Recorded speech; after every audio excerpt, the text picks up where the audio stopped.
BMG წარმოგიდგენთ.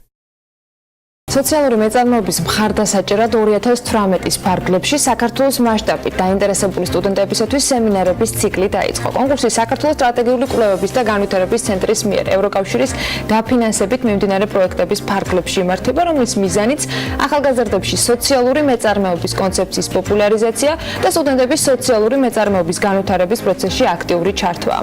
როგორ იქნება წელს კონკურსი, რა სიახლეებს ველოდებით, რა სიახლეები აქვთ უკვე მომზადებული, ამას ჩვენი სტუმრები გვეტყვიან. ჩიტიშვილი სოციალური მეწარმეობის ახალგაზრდული პროგრამის ხელმძღვანელი სტრატეგიული კვლევების და განვითარების ცენტრში და კეთი მაჩაიძე სტუდენტური კონკურსის 2017-ის გამარჯვებული, ასევე გუნდის ლიდერი არიან საქმიანი სტუდიაში. მოგესალმებით, მადლობა სტუდიაში მოსვლისთვის.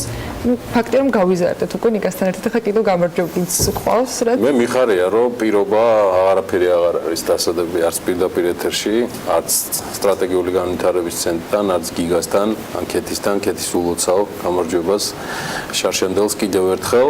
მიხარია რომ ჩვენ ამ ყველაფრის ნაწილი ვართ. და ეს ყველაფერი უკვე ბუნებრივად ხდება. და უკვე მეორედ 2018-ის ნაწილშიც. მოგესალმებით კიდევ ერთხელ. რა ხდება 2018-ში, რა სიახლეები გაქვთ, რას გეგმავთ და როგორც ვიცი უკვე შედგა რამდენიმე შეხვედრა და კიდევ აპირებთ ამ შეხვედრების გაგრძელებას. სად იყავით და როგორი არის ეხლანდელი შტაბ-ეჭდილება, როგორ იღებენ ახალგაზრდები, მით უმეტეს უკვე აქვთ ინფორმაცია წარსულიდან გამომდინარე. პირველ ყოვლისა, მოგესალმებით კიდევ ერთხელ, მადლობა მინდა გადაგიხადოთ მოწვევისთვის, კიდევ ერთხელ თემით დაინტერესებისათვის და ჩვენთან მუდმივი პარტნიორობისათვის. სტუდენტური კონკურსი წელს მინდა თქვა, რომ საქართველოს პრეზიდენტის პატრონაჟით მიმდინარეობს, რაც არის ერთ-ერთი ყველაზე დიდი სიახლე კონკურსის ისტორიაში.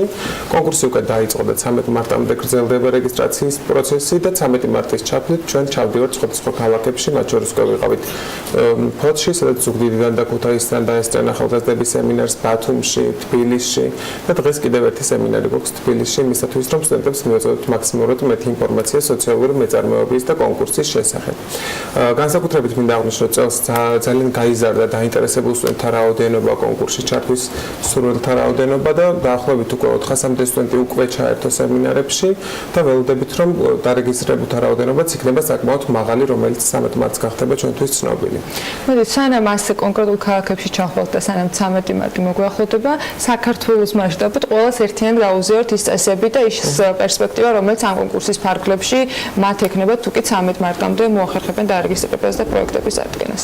როგორც თქვენ უკვე აღნიშნეთ, ევროკავშირის დაფინანსებით მიმდინარე პროექტის ფარგლებში კონკურსს მიეცეს შესაძლებლობა, რომ საქართველოში მსწავლენ ნებისმიერ სტუდენტს, ნებისმიერ ფაკულტეტზე და კურსზე, საბაკალავრო ან სამაგისტრო სწავლებაზე შესაძლებლობა მიეცეს, რომ ჩაერთოს კონკურსში.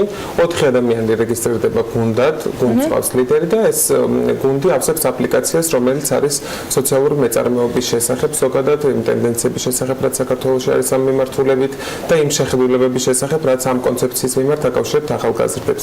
შემდგომ უკვე ხდება შესარჩევი ეტაპი, 23 მარტს უკვე გამოვლინდებიან გამარჯვებული 16 გუნდი, შერჩეული 16 გუნდი კონკურსში, რომელიც დაიწყებს ასპარეზობას და კონკურსის ფარგლებში, როგორც პრაქტიკულ გამოცდილებას მიიღებს ექსკურსიების და სხვადასხვა ტიპის ურთიერთობების სახით სოციალურ მეწარმეებთან, ასევე თეორიულ განათლებასაც მიიღებს სხვადასხვა ტრეინინგ სემინარების საშუალებით. ისინი წერენ თეორიულ პროექტებს პირველ ეტაპზე, სადაც ცდილობენ მოგვარონ კონკრეტული სოციალური საწარმოს პრობლემა, რომელიც ხშირად ცნობადობის ან ეკონომიკური შემოსავლების ნაკლებობასთან არის დაკავშირებული. თეორიული პროექტების დასრულების შემდგომ ხდება ნახევარფინალი, რომელიც 8 მაისს ჩატარდება. ნახევარფინალის შემდგომ კი შერჩეული 4 გუნდი ამ 16-დან მიიღებს 1500 ლარიან დაფინანსებას თითოეული მათგანი, იმისათვის რომ თეორიულად დაწერილი პროექტები პრაქტიკაში განახორციელონ და ნახონ რეალურად მათი იდეები როგორ მუშაობს პრაქტიკაში.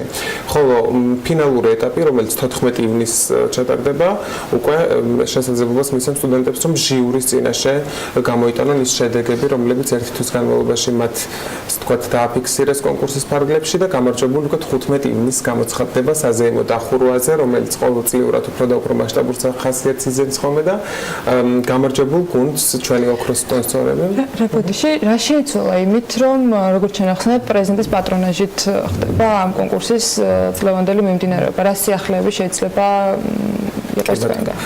პირველ რიგში აი რასაც ესე ვთქვათ უშუალოდ წავაწყდით ამ პრეზიდენტის პატრონაჟის შედეგად არის ის, რომ გაცილებით გაიზარდა დაინტერესებულ სტუდენტთა რაოდენობა და თუ შარშან მაგალითად თითოეულ სემინარს 50 სტუდენტი ესწრებოდა, წელს ეს რაოდენობა არის გაორმაგებული და შეიძლება თქვას გასამაგებულიც კი, იმიტომ რომ თბილისში მესამე სემინარო დღეს დავამატეთ და ჯამში მინდა გითხრათ რომ 610 სტუდენტი დარეგისტრირდა სემინარებში მონაწილეობის მისაღებად.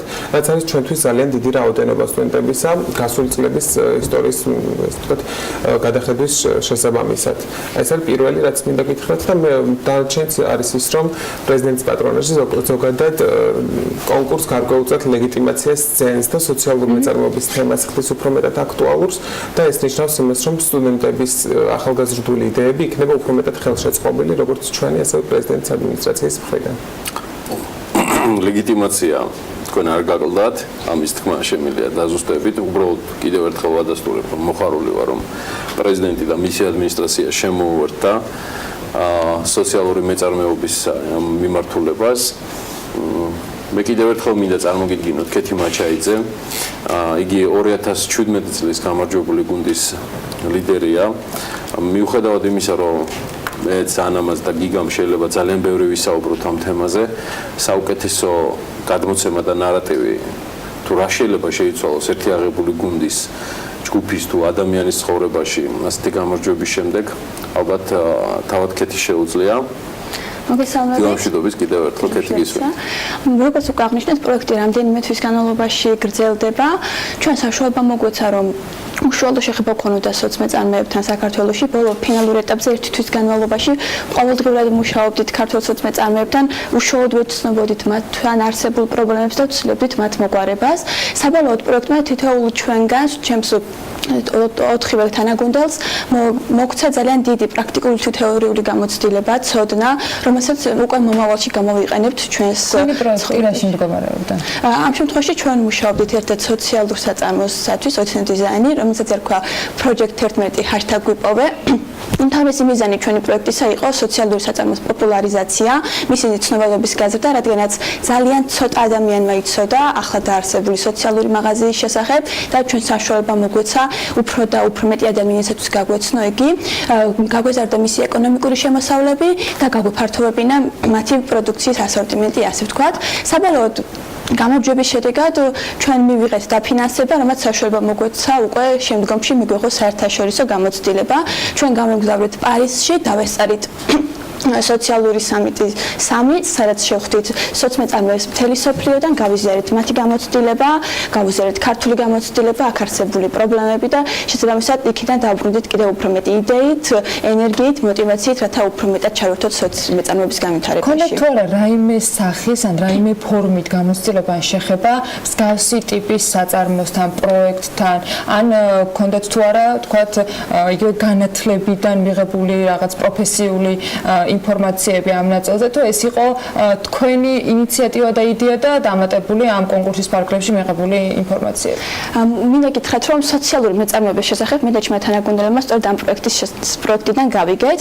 შარშან ჩვენ ვიყავით პირველ კურსელები, ასე ვთქვათ, ნაკლებად ჰქონდა პროფესიული ცოდნაც ამასთან დაკავშირებით და გამოცდილება ჰქონდა ძალიან ცოტა, შეიძლება ითქვას, სხვა მონაწილეებთან შედარებით ყველაზე მცირე რაოდენობის, რადგანაც ყველაზე პატარები ვიყავით პროექტში მონაწილეები და შესაბამისად საშუალება მოგვეცა კიდევ უფრო მეტი რაღაც გაგვეგო. პროექტზე მუშაობის დროს შევისწავლეთ ძალიან ბევრი რამ სოციალური მეწარმეობის შესახებ, სანამ თუნდაც გასაუბრებაზე მივიდოდით, ვეძებდით ინფორმაციას თუ რა ხდებოდა საქართველოში ამასთან დაკავშირებით, რა პრობლემები იყო, ვეძებდით სხვადასხვა გამოცდილებას მთელი სოფლიოს მასშტაბით და მაქსიმალურად შევეცადეთ, რომ მიგვეღწია მაქსიმალური შედეგისათვის.